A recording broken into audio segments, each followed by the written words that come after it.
DJ on the beat.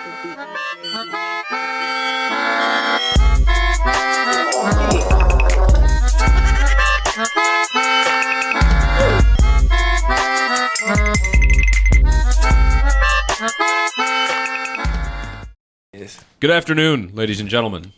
How are you? Welcome to the IrRashonal Sports Talk Show on Chicagoland Sports Radio, where it's not just sports, it's a way of life. Dang. Listen, this is the 7th show, I think, because I did like 5.5, so maybe not. Maybe I've done a couple more. This is the 7th week, I guess. Yep. But anywho, we've got an interesting schedule for the week. Let me rifle off this really quick. You could send your music into the school to Windy City Underground, the radio station, and you can listen to other stuff on the TuneIn app. Yep. Yeah. This is IrRashonal Sports. I'm your host, Matt. I'm with my friend here. What's up, guys? Luke Mendoza, also known as Luke Mendez, according to Matthew. Y'all can follow me at Luke Mendoza Official on Instagram.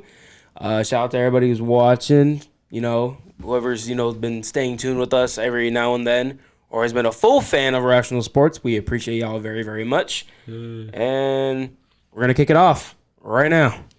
All right, let me run through the agenda really quick. So what we got? We got some rookie talk. We're gonna be talking my personal rookie ladder and how that's going. I got 4 names on there.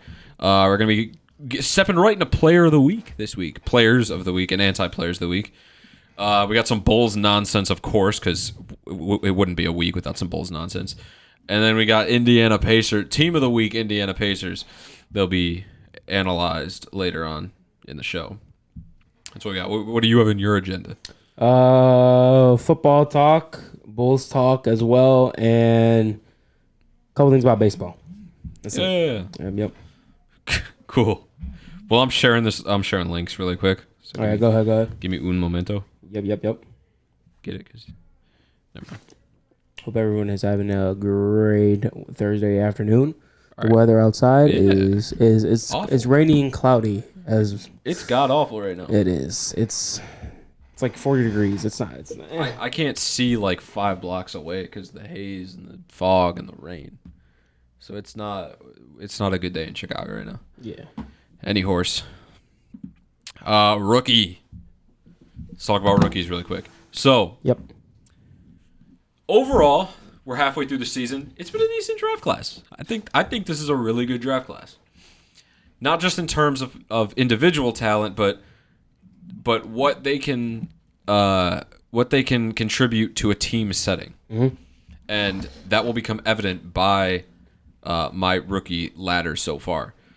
So, I'm going to go bottom up, actually, because I've got a few names on here, and I want the last couple names to be suspenseful. So, 5-1. The last, I just added these 2 names right now just because I wanted to recognize them, even though they're kind of all over the place. The Thompson brothers. One on the Pistons, one on the Rockets. Amen and Asar. I think... I really can't say who's doing better. I personally just based off the eye test when I watch them. Oh, the twins? Yeah. Oh, okay. I was like, just based off the eye test when I watch them, I like to watch Amen more. But I'm half of me is just saying that because Amen is on the much better team. But Asar has a lot of good qualities as well. He has the rebounding qualities. You could tell, how you just watch players sometimes and you understand that they know what they're doing, and they have an eye for the game. He has that eye for the game, and I have full confidence that he'll develop himself along with his brother. But I just think Amen Thompson is having a better season. He got put in a better situation, and he's using it better. As for the rest of our rookie ladder, going from 3-1, top 3 now. Number 3 is Jaime Jaquez on the Heat. He's having a fantastic season right now. 13 points per game, 10 rebounds, a steal, and 51% from the field, which I believe is the best field goal percentage of all rookies with like a minimum shot count. But he's just another example of rookies, young talent overall that the Miami Heat can develop. And I think what I wanted to make this pick less about was Jaime Jaquez, but the fact that the Heat can develop players. And it's so rare, and Chicago sports specifically need to be looking at this. Yep. That developing players is the most important part of any team. Because you've got the Bears right now who we know can't develop players and can't, just coaching overall is kind of in the can. But developing players is something that if they did would make them just automatically so much better. Mm-hmm. And that goes for the Bulls as well. I've said this 1,000 times on this show, is the amount of former Bulls players who automatically explode when they go to another team when we get rid of them or trade them, and the amount of Bulls players who they come to us and they have like season low or career low, numbers. It just all goes back to how coaches are using the players, how the training staff is approaching developing these players. Mm. And that's what it comes down to, and that's what like Miami, Golden State, I want to throw like Boston in there maybe, but I mean no other team really has the importance, or maybe they know the importance of developing, but they don't have what it takes. You said what teams? Miami, Golden State, and Boston. Not the Bucks? Can develop teams. Well, they've got Brook Lopez, Bobby Portis, all those Dame, all those guys are from different teams. Oh. Not the Cavs? You don't think so? Cavs are decent. But they got Donovan Mitchell from another team. He was from, what did he play? He used to play for Utah. the Timberwolves.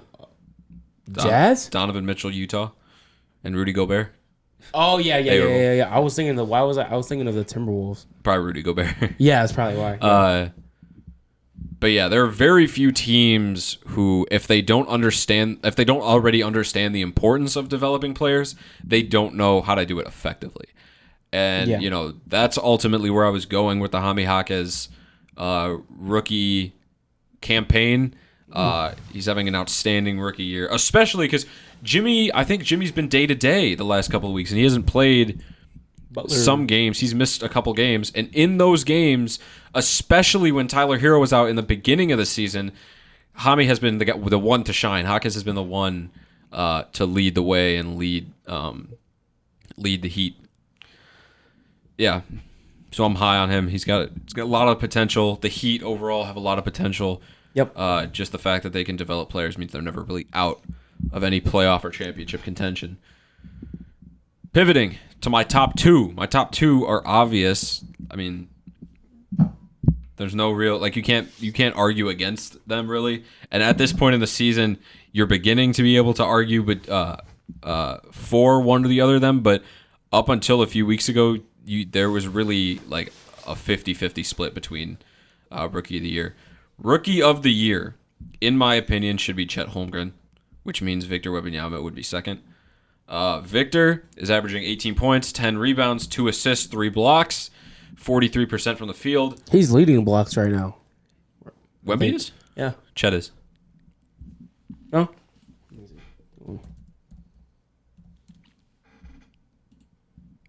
Oh, I might have lied. It's Anthony Davis. Wait. What? He's not a rookie? These aren't clear numbers. Never mind. What? If you can find it, let me know. My source is I got bad. you. My source is tainted. I'll tell you that. I'll find it. Anywho. I'll find it right now. So, yeah, Wemby. Just keep going. I found it. Wemby's averaging 3 blocks. Chet's averaging 2.7. I think AD is averaging 2.5 or something like that. Let me know if I'm right on the AD. I'm looking. But yeah, anyway. The reason I have Chet above Wemby is strictly because of how they're performing in their team settings. He has 79. Who does Wemby? Chet has... That's so many. Chet has 75. How many does AD have? Who? Anthony Davis. Anthony Davis? Yeah. How many blocks does he have? Like from the Lakers? In just this year, like on that list. He's on that list, right? Nope. Really? This is only the top 5. And he's not there? Okay, my source was tainted then. Because my source had Anthony Davis top 3. Anyhow, let me get back. Yeah. Their individual abilities to play in the team settings that they are. That's why I have Chet over Wemby right now. Because I mean, the Thunder are top 2 in the West. Mm-hmm. You have guys like Shai Gilgeous-Alexander, like Lou Dort, all these guys on the Thunder, Josh Giddey, Jalen Williams, so many guys that have the ability to score and be number 2 to like from 1 to 3 scorers on teams. And then you have Chet, who is ultimately leading the pack in just his sheer ability to bring the team together. Because we saw flashes of it last year when Chet was injured all season. But with him there, it's a whole different dynamic, just considering how well he's able to shift any opponent's defensive mindset towards how they defend the Thunder. Mm-hmm. Where they might have been, I don't even remember who their center was last year, who their starting center was last year. On the OKC? Yeah, I honestly don't remember. You were going to take a sip, but you didn't do it. Yeah, I know, my throat's... Let him... He can have his bev break. But yeah, just the sheer contrast into how I think that's part of why the Thunder are doing so well as well. Also this season, because of the stark contrast between how differently you have to defend an Oklahoma City lineup with and without Chet Holmgren.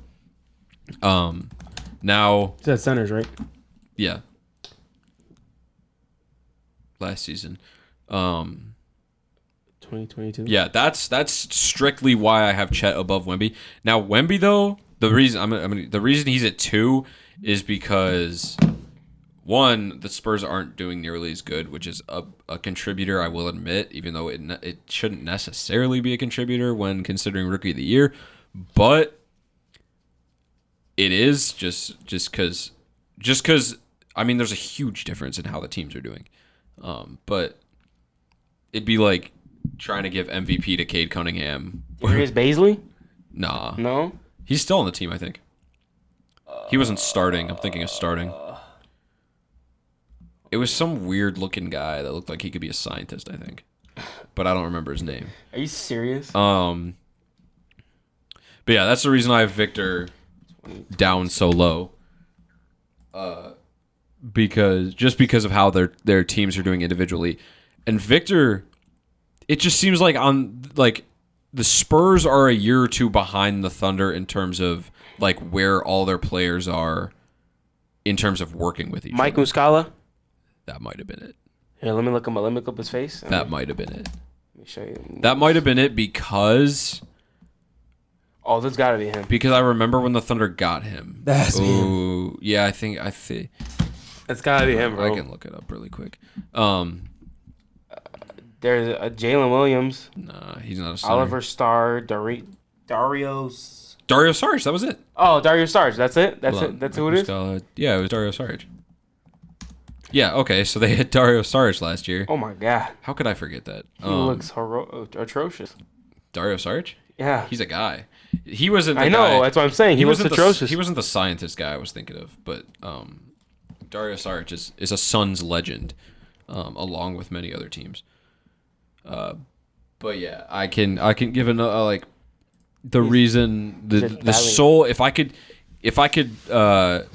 narrow down one single reason why I think Chet is better than Victor at this point in the season, it's just because how they're contributing to their teams individually. What specifically they are contributing to their teams.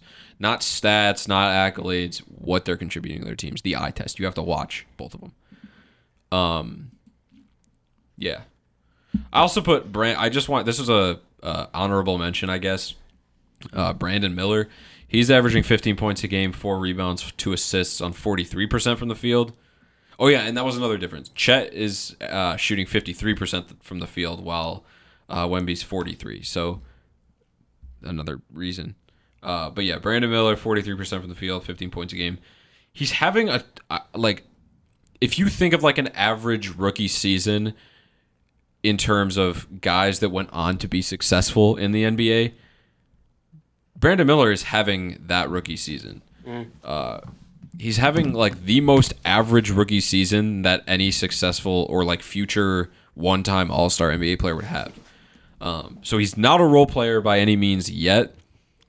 I don't even think he's determined what he's going to be, but he's having a good rookie season, overall.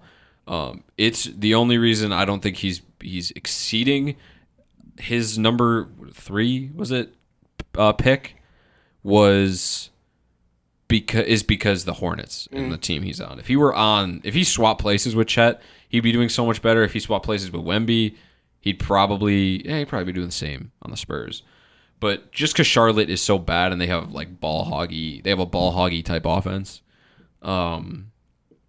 that's, I'm just praying he doesn't fall into any of the bad habits that the Hornets seem to be pushing, right.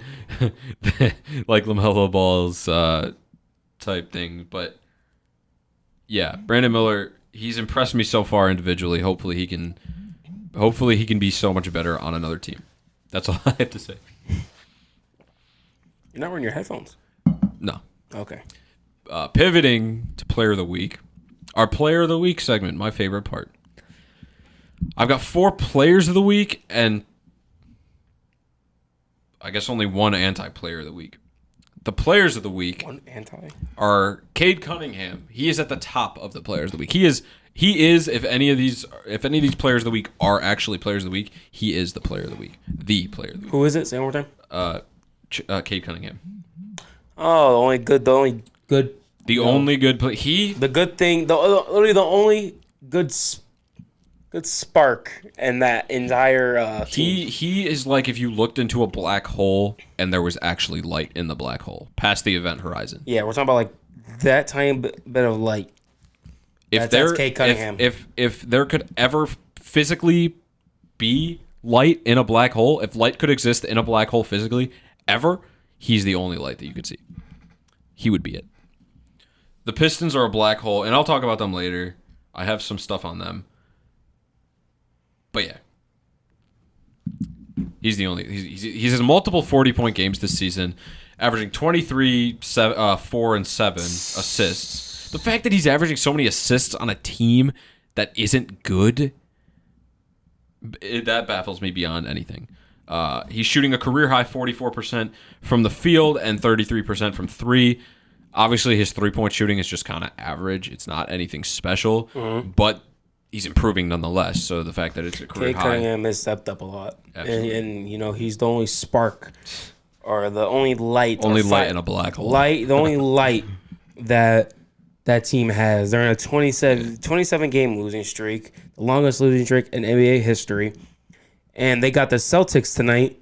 They have a chance to break the record of any losing streak, like crossing over seasons. Yeah. They've already broke the single season. Yeah, they broke the single season. Now they have a chance to do the all-time. Yeah, all-time. They're like this close. If the Celtics lose tonight, I'm putting my house on the Celtics tonight. That's all. Me too. And I'm putting all my life savings. Celtics fans. I'm putting my life savings on the Pistons tonight. If y'all lose to this team, the Celtics will never hear the fraud accusations. They won't beat them. They won't beat the fraud allegations. Anything. I'm just saying, if y'all lose to this team tonight, it's gonna be printed on your grave. Never gonna hear the end of it. Yeah, you're never gonna hear the end of it. It'll be printed on your grave. Yeah, free Cade Cunningham. Get him off this silly junior varsity team. Yes, come on now. Do better. He's the player of the week. If there ever were one. He's on my fantasy. Yeah. Lucky. I feel like every player you have named on player of the week, or at least one player, is on my fantasy. I'm not gonna lie. I'm just too good. Other players of the week. These are I'm not going to go too in-depth with these guys, but I'm just going to list them out because I thought they deserved mentioning. Shai Gilgeous-Alexander, obviously. I think he had a couple 40-point games in the last couple weeks. You know what? That team, OKC, has really stepped up a lot since last year. Their game has been way, way more exciting to watch. The amount of talent that they have now, including Chet. They got Shea. Who else they got? Jalen Williams, Lou Dort. Both Jalen Williams, Lou Dort. I mean that. Josh Giddey. Anyways, they're a solid team this year. They have a good chance to make a playoff run as well. They just have to keep on winning as every team should, and hopefully don't do anything that will cost them towards the end. Go away, Casey. Shai Gilgeous-Alexander had 36 points, 7 rebounds, 8 assists against New York. See, that's yesterday. That's like yesterday, the 27th of December. That's all-star. That's all-star points right there. A classic headline. He will absolutely. If he's not an all-star starter, I'm gonna riot in the streets. I will riot in the streets, not peacefully either. You'll be the only one too. I will not be the only one.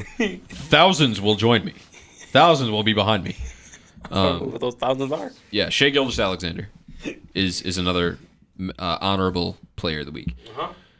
Another honorable player of the week, Alperen Şengün of the Houston Rockets. He is on my fantasy team. I got him in like the 10th round because nobody knew how good he was going to be. But guess what? He's good. He's having an absolute. He's following Jokic. He's following Jokic's footsteps. That's the way I see it. All you have to do is look at how Jokic was in his third year in the league. That's exactly where Şengün is right now. I got to look at his averages right now. He's only averaging 32 minutes a game, 20 points per game, a steal per game, 5 assists, 9.3 rebounds. Absolute heater of a season. Wow. Yeah, another the Rockets are they're confusing right now. They're in a bit of a confusing time. So Rockets fans, I say to you, hang in there, I guess.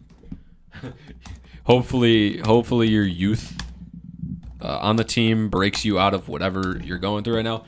I have a lot to say about the Rockets, but that'll be another time. You just keep on the bright side. You have a lot to look forward to. It's gonna be interesting. Yeah. Alperen Şengün, player of the week. Congratulations.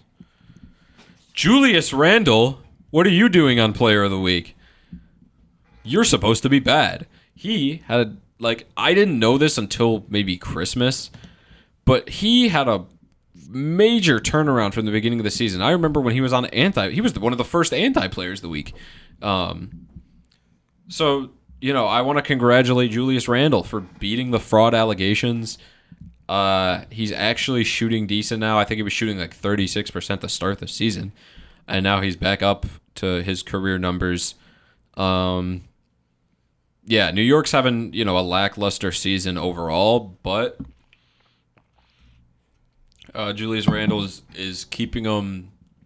He's keeping the boat from sinking, I guess. I don't know, from capsizing. He by no means is he carrying. By no means is he the only player on the team. By no means am I shouting free Julius Randle like I just was Cade Cunningham. But he's having a good season, and he deserves a player of the week mention this week because he probably won't get one for the rest of the season. There was one other thing I wanted to say about him, but I forgot. Oh yeah, he still has yet to beat the playoff and just bright lights allegations. Him being good under pressure, him being good in the playoffs late in the game, just a ton of other things. Pretty much every time he's on national television, he's bad.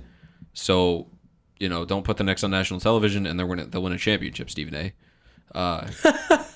Yeah, that's Julius Randle, player of the week. Oh. Final player of the week, who I literally added 10 minutes ago. Yep. Kevin Durant of the Phoenix KD. Suns. Kevin Durant of the Phoenix Suns. KD.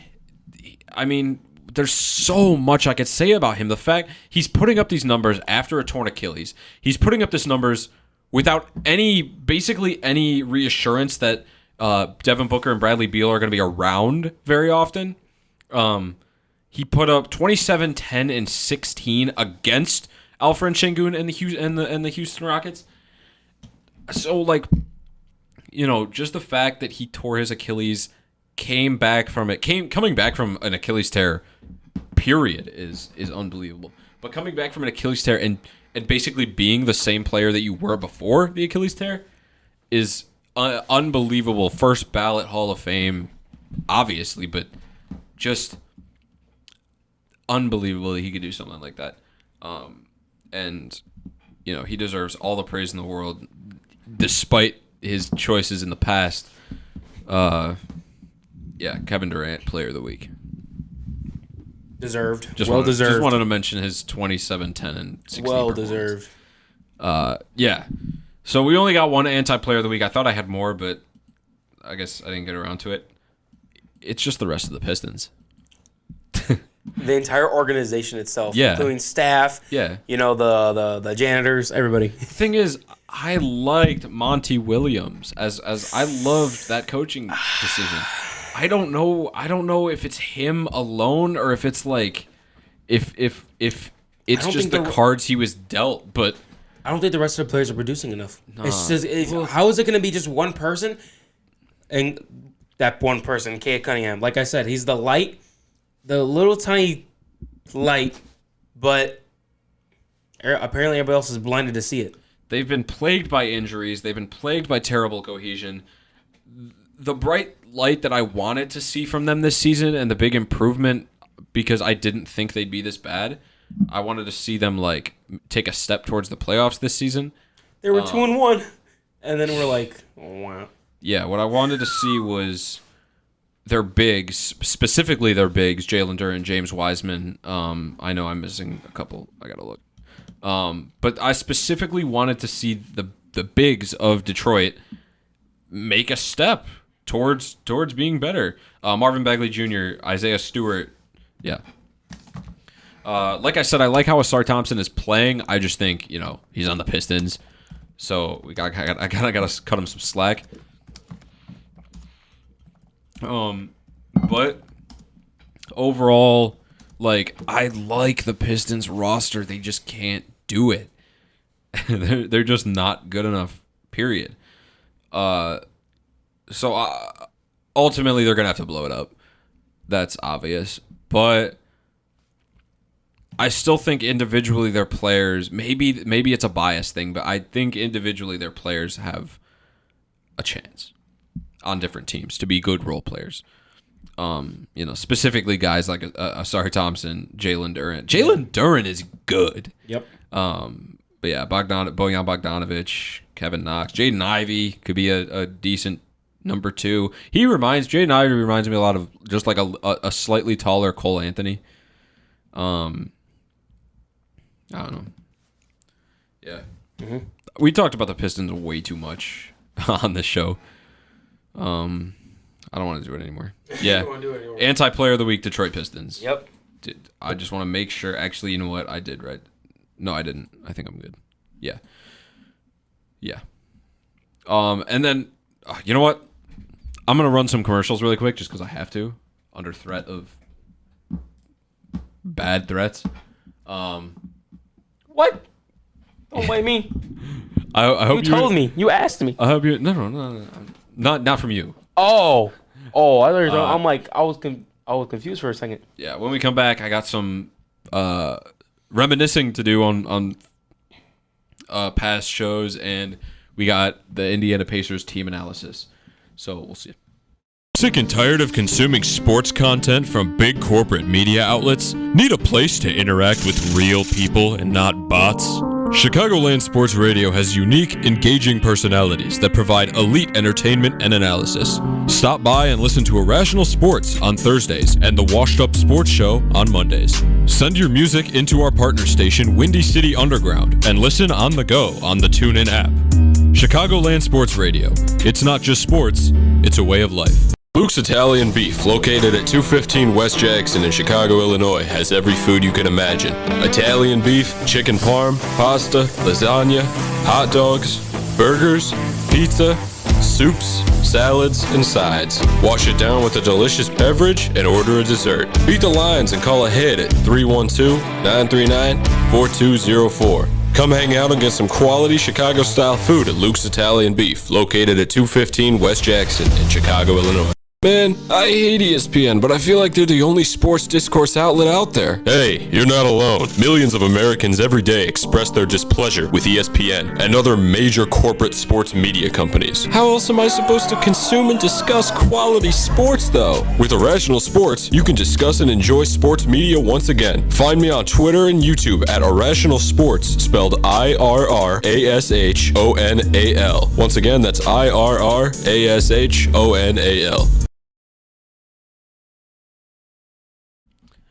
Thank you for listening to those commercials. Yep. I made them myself. I hope to be a voice actor one day as a side job. Yeah, if you're just tuning in, this is IrRashonal Sports on Chicagoland Sports Radio, where it's not just sports, it's a way of life.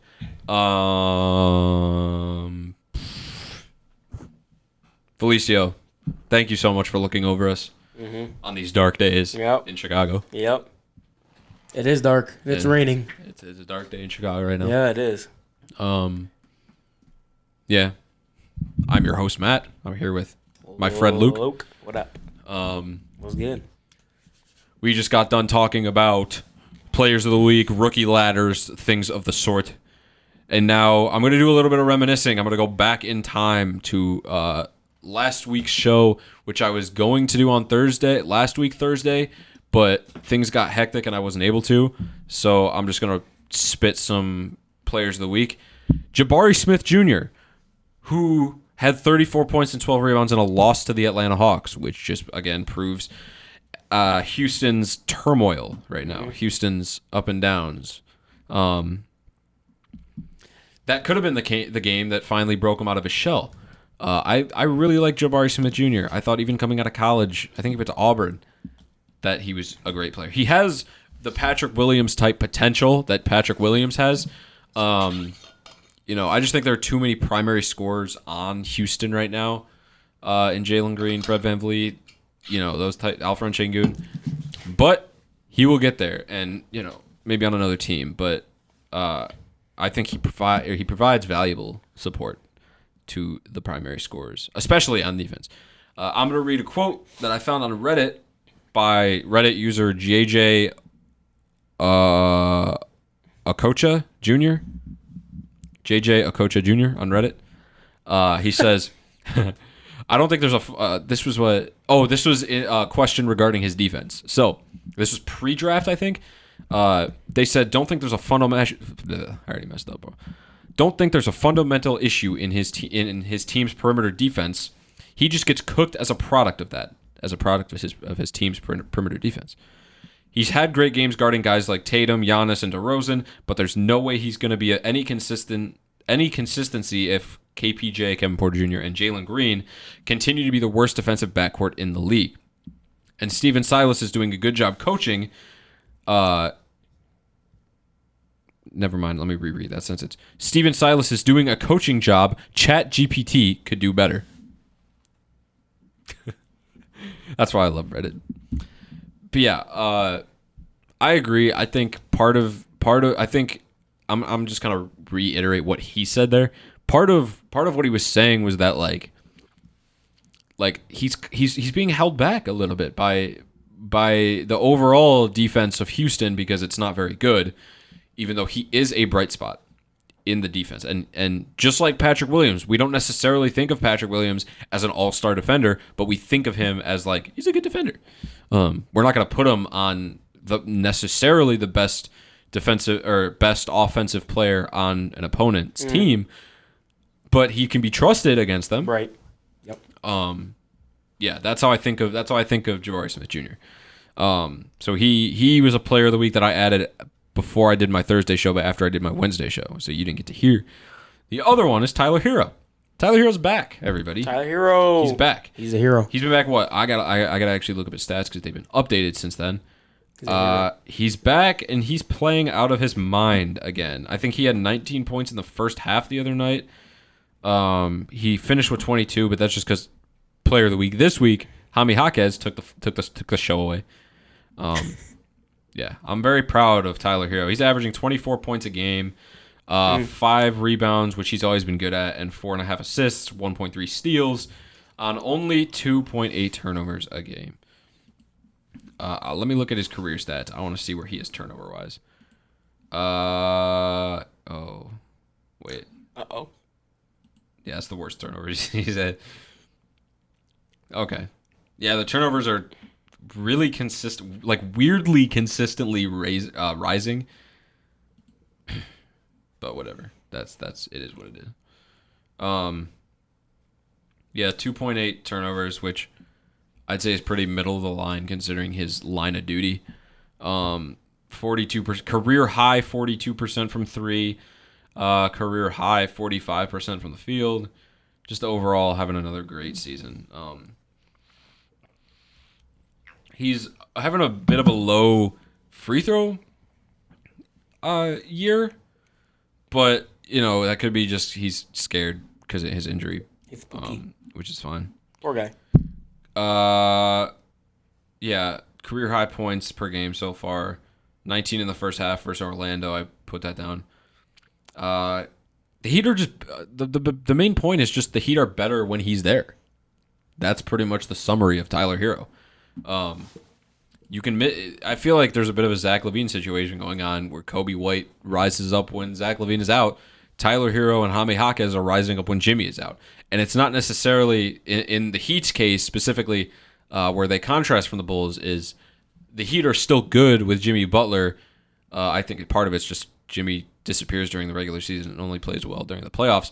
But Tyler Hero is there to he has Jimmy's back if Jimmy decides to, Jimmy's making coffee. Yeah, Jimmy's selling ridiculously overpriced coffee. Yeah. I did a team analysis last year for the Clippers. This is a bit outdated, so take this information with a grain of salt. Last week, they were on a 9-game win streak before it was broken by the Thunder, I think. I want to look that up now. But yeah, I did team analysis for the Clippers, who are on a 9-game win streak, which is a stark contrast from the 6-game, or was it 6 or 8 that they started losing streak when they acquired James Harden. It was an 8. It was 8. No. Ooh, it's 8. 8 losing games. I don't remember. They lost. They were bad when they started. But yeah, they were on a 9-game win streak. Oklahoma City broke that 9-game win streak. They lost to Boston right after that, and now they've won their last game against Charlotte. Essentially, the big turning point was James Harden because Kawhi Leonard is playing games. Paul George is playing games. I think they're still good. I still think neither of them have missed a game. And Westbrook. But, well, yeah, Westbrook too. Yeah. But yeah, Paul George and Kawhi missing games they just had so many what ifs to start the season, and even more once they got James Harden. And it's good to see that more of them are being answered. Yep. Kawhi and Paul George's health, how Russell Westbrook was going to play point guard. If James Harden was going to share the ball, I was very scared when he, in his first ever press conference, he said, "This is my system." I was just about to say they did ever since that he was like, "I am the system." I was very scared when he said that. Yeah, and like, oh, okay, you're the system. Look what's happening. You're losing all these games in a row, and then when you change your mind about something, saying, I'm not the system. The whole team is the system. We got this. I don't know if then you go on a 9-game winning streak. See, it's when you switch your words around, it becomes good for you. Not when you say something about yourself or being so selfish and saying, "Oh, I'm better than everyone here. I am the what I am the Clippers. I am what they say I am." Yeah. Overall, James Harden turning his mentality around and being a team player is why the Clippers turned it around that quick. But Kawhi being healthy, Paul George being healthy, Westbrook playing out of his mind as a point guard, he is not at all putting up career numbers or anything close to career numbers, but he is sticking to his point guard role, and he's happy. That's the big difference there. Yep. Some other notable players. I put a fun fact. Basically, every player in their like regular game rotations in double figures, which is 6 right now. That's a lot of players. Yep. 6 players averaging double figures for them. That's insane. Daniel Tice is elite. He was an insane pickup that they got off of from Indiana, who dropped him, which was a big mistake. I was just about to say that. Big mistake. Wah, wah. Yeah. Indiana should have played him. They have, whatever. I'll get to Indiana in a sec. The Clippers are using Daniel Tice to their advantage. He is doing everything he was doing on the Bulls when I found out I liked him so much. He's rebounding a ton. He's putting a body on people. He's just overall, he's a pretty disciplined defender considering how reckless he looks when he's on the floor. But yeah, he's a great guy, Daniel Tice. I'm sure he'll be making a Player of the Week appearance sometime in the future. Anyway, another notable player on the Clippers, Norman Powell, who every time I check the score, it seems he has 15 plus. He's just overall playing great for the Clippers. Yep. 45% from 3, 55% from 2, 87 from the free throw line, and he's getting to the free throw line a decent amount too. So yeah, Norman Powell is just doing everything right in terms of playing under basically four Hall of Famers. Yeah, Norman Powell, and then obviously you have like Zubac, who's doing great. But yeah, that's the Clippers, and that was the end of our little reminiscing session. I got one more player analysis, and then we're gonna take a trip over Luke's wall. Yep. And see what he has to say. So, final little player analysis. By the way, I'm skipping Bulls nonsense because there's no Bulls nonsense to talk about.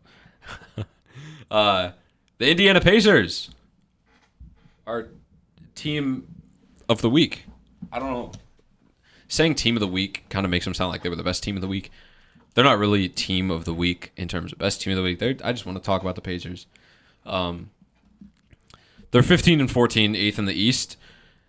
They're on a bit of a slide right now. They're 3-6 since the in-season tournament, since that concluded. However, it could just be a little bit of like a lull, a shooting lull, whatever their problems may be. Because they've been very fortunate with injuries this season. They've been they're the best shooting team in the league. That's all. They're the best shooting team in the league, to put it plainly. They're top of the league in passing and assists and ball movement, which only, that's something that being so great as a young team is only going to propel you further. Some of their weaknesses, however, are rebounding and getting to the line. The free throw line, I think they're bottom 10 in free throw attempts. Mm-hmm. And they're 29th in fouls, which isn't good. That means they're bad.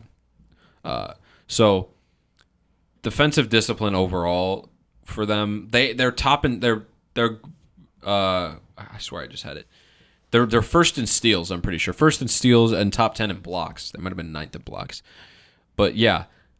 So that means they're going for the plays. They just need to discipline themselves. They just need to get better at actually making sure they don't foul.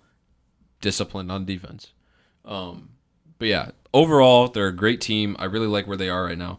Bulls legend Jim Boylan, former Bulls coach. He's assistant coach for the I remember him. For the Pacers right now. Really great to see that a Bulls legend is still kicking it, especially on a successful team like Matt Nagy right now with Kansas City. OKC. Kansas City, yep. Yeah. Who are falling apart as we speak. Yeah. They got no longer Super Bowl contenders. They could be like Miami and just put it together in the offseason. But I mean, they will. I mean, they don't look like it right now. They don't look like it right now. They're Kansas City. Of course, they'll fix it. They have one bad. I mean, they're doing good this season, but 9-6. That's not bright. Yeah. It's not bright. That's the most losses, and that's the first time that Patrick Mahomes has not had a number one seed since playing with them. I did see that stat on like CBS or something. That's crazy. Yeah. That's NBA talk, I think. Indiana Pacers team highlight of the week. Spotlight. Team Spotlight. That's what I'll start saying. Not team of the week. Team Spotlight. I got to write that down so I don't forget that. They get the Spotlight team of the week. Yep. Spot. That's our NBA stuff. Pivoting. We got 15 minutes left in the show. Let's see what else we have to talk about. We're gonna cross Luke's wall really quick illegally and see what's going on. All right, it's time for Luke's segment of the show. Go Pistons. Yeah, go Pistons. My grandpa said that. Let's say, yep. My grandpa did say that. Yep. I'll be in Michigan tomorrow, Grandpa. I'll see you. Don't worry. Very sorry about your team. I'll be there. I'm gonna be in there. I'm gonna be over there tomorrow. Let's see. Let's go with Chicago Bears real quick. The Chicago Bears are 6-9, and they have a 0.7% playoff chance. I'm pretty sure I did see a video on like how they can make it. You know what? That's amazing. Anyways, who needs to win and who needs to lose? Let's check that right now. So, currently there are teams who are 7-8 right now. The Rams, Seahawks, Saints, and I think Vikings and Packers. I can look it up. Or I think they're 7-7. I think they're both 7-7. Look at NFC North. NFC North? Yeah. I think they're both 7-7. No, 7-8. They're both 7-8. Wow. Yeah. So they're both 7-8 and we're 6-9. In reach. So here what needs to happen. There's a chance. There is a chance, but here what needs to happen here. The Bears have to win out. They have to win out. They have to beat the Falcons. Let's talk about this week. In Week 17, the Bears have to win this week Sunday against the Falcons. Then we have the Buccaneers against the Saints, Giants against the Rams, Steelers against Seahawks, and Packers against the Vikings. The Bucs need to beat the Saints. The Giants need to beat the Rams. Steelers need to beat the Seahawks. And the Packers need to beat the Vikings. Or, better yet, they have to tie. And that's just this week. Yeah, that's just this week. I'm putting my parlay So we have 4 teams that need to lose. Or there's many other scenarios, but I don't want to. It's a lot. If all goes according to plan this week, if all goes according to plan this week, next week, Week 18, the last week of the NFL season, the Bears need to beat the Packers. Rams, Seahawks, and Saints have to lose that week too. So, pretty much saying, Saints, Seahawks, and Rams need to lose out their last 2 games, which is going to be very hard. Yeah. Because the Rams go against the Giants, so that's going to, very, very, very much slim our chances. I think the Bucs can beat the Saints, and I think the Steelers can beat the Seahawks. I have a strong feel. Just the Giants, I don't know about them. Let's see here. Hold on. The last way the Bears can make the playoffs is, I say the better way, honestly. The Rams, Seahawks, and Saints have to lose their final 2 games, and the Vikings have to win both of their 2 final games. And the Bears need to win out. I honestly like that chance better than all the other ones that I'm reading right now. I don't like any of the I'd rather have the Vikings beat the Packers. Yeah. And then we beat the Packers afterwards. But the Saints... But then the Vikings also have to lose, and then we just tie them, basically. Well, we would have the advantage over the tiebreaker. Oh, no, because they'll be in the playoff. They'll have a playoff spot. Oh, yeah, you're right. They'll have a playoff spot. And we will, too. So, yeah, those are the chances we have in making the playoffs. Very, very slim.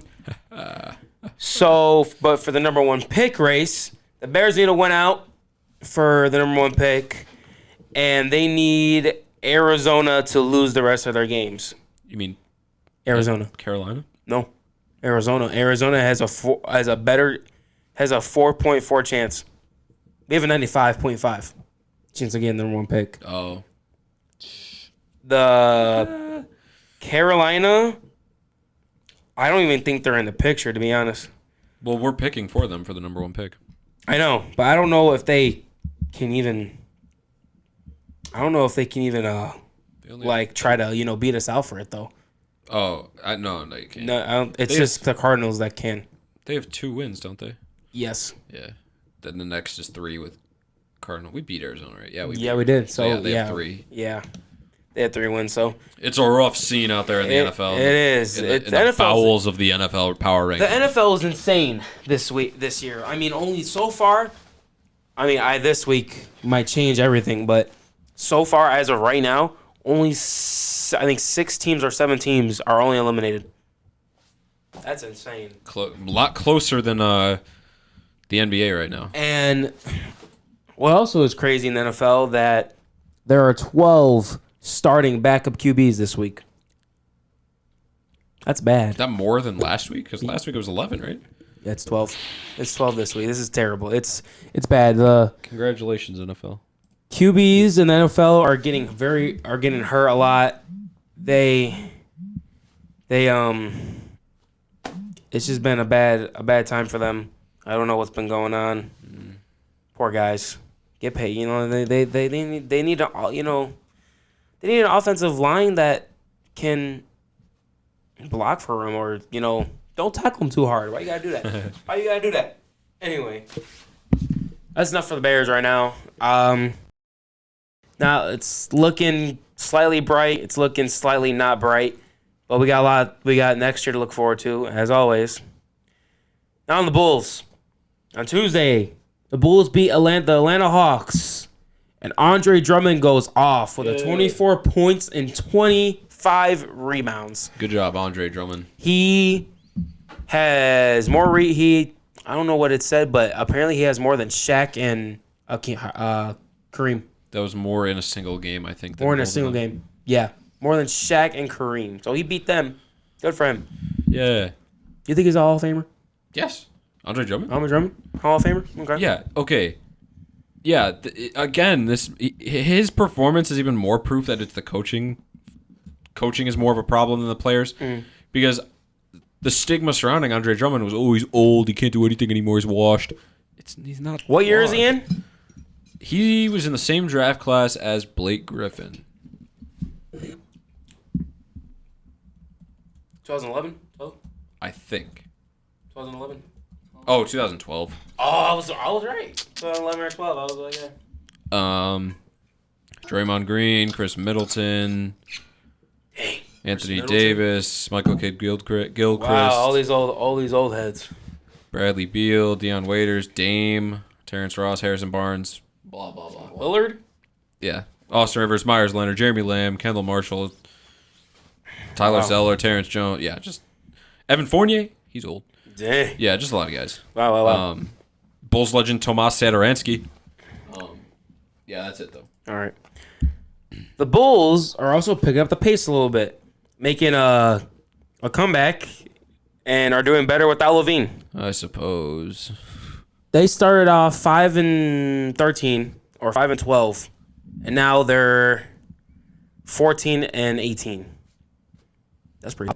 I said that's solid. I suppose. Why don't you think so? They're gonna finish middle of the line again this year, and it's gonna be disappointing because they're not gonna get a good lottery pick, and they're also not gonna make the playoffs. So it's just gonna be another sad year in the what is it called? No man's land. I mean, if you see it that way, I do. You think about the negative all the time. It's not realistic. It's real. You never know. There's a stark contrast between realistic. You never know. I mean, look at. I can't compare. Never mind. I was gonna compare the Bulls to the Bears. Look at them. They have a. That's irresponsible. It's irresponsible. Okay, yeah, it's fair. It's fair. But yeah, they're picking up the pace right now. They go against the Pacers tonight. At home. Tyrese Halliburton is questionable, so he's going to the game, and he's actually kind of sad because his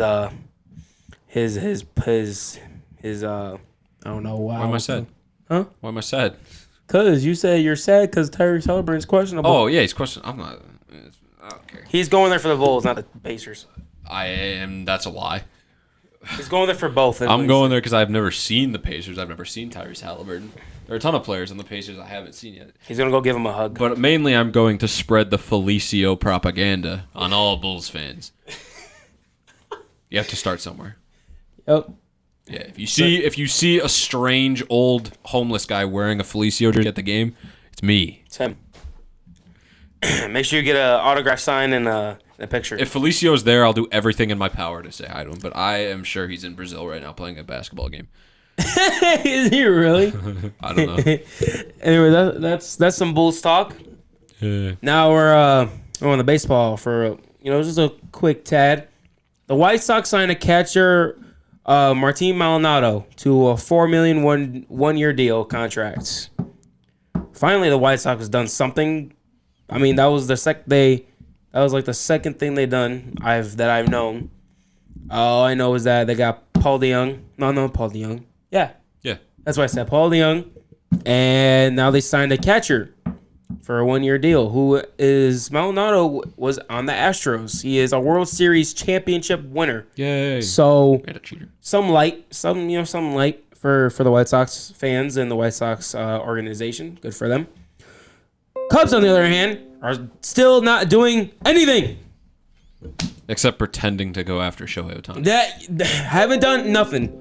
They're the only team who hasn't done anything in the offseason. Every other team has done something. So a coach doesn't count, or are they only talking? I mean, roster? a coach counts, but they haven't picked up anything. Any players? Any players. Yeah. They are the only team who hasn't done anything. Or like something major in that order. Yep. They used $40 million out of their pocket to get a new manager, and then after that they're like, I'm good. That's Chicago mediocrity. Come on, guy. Like, sign Bellinger back. Sign somebody. Like, come on. Do something. Do like surprise us. I mean, we gotta have a solid outfielder because he was an outfielder and a first baseman. We can't have, we gotta find a new third. We gotta find a new third baseman because we can't have Nick Madrigal as third base. Come on now. I mean, he's all right, but we need like a solid player. Bellinger was good in outfield and on first base. Who does first base now? I forget who does first base right now. I forget. Oh, it was Calendario before he left. Oh, I think he already signed with somewhere else. Yeah, Candelario. See, we need a new third baseman. We need a solid outfielder or who can do first base as well. Yeah. Cubs need to wake up, use that money of theirs to sign somebody because I know they got it. They were pretending to go after Ohtani, but I know they got the money some way or another. That's all I got today. Just good luck to the Bears. Hopefully they like the playoffs. Good luck to the Bulls tonight. Hopefully they win the Pacers. Yeah. Also, Connor Bedard for Rookie of the Year. If the Pistons win out, they'll be 54-28. There's still a chance. Yeah, there's still a chance. There's still a chance. Unfortunately, they still have to overcome the hill of the Celtics tonight, who have more wins this week than the Pistons do in the season. Yeah, so vote Connor Bedard as Rookie of the Year. Yeah, yes, do that too. Yes, please vote him. Yeah. Absolutely insane. If y'all hadn't seen his highlights yet. We're throwing Hawks on the agenda next week. Yeah, we will. We should. Anywho. We'll add the Hawks. Thanks for watching. This has been IrRashonal Sports. It's 3 p.m. It's time to get going. I gotta go be the United Center soon. He's got a party. Thanks for watching on Facebook, YouTube. You too. Yes, sir. Thank you. This video will be on YouTube in the next couple of days. I'll mention it. I'll announce it on my Twitter at IrRashonal Sports. IrRashonal. Thanks for listening. Thank you. Thank you, Felicio, for being on the wall. It's been a pleasure. Have a good one, guys. Thank you. Bye, friends.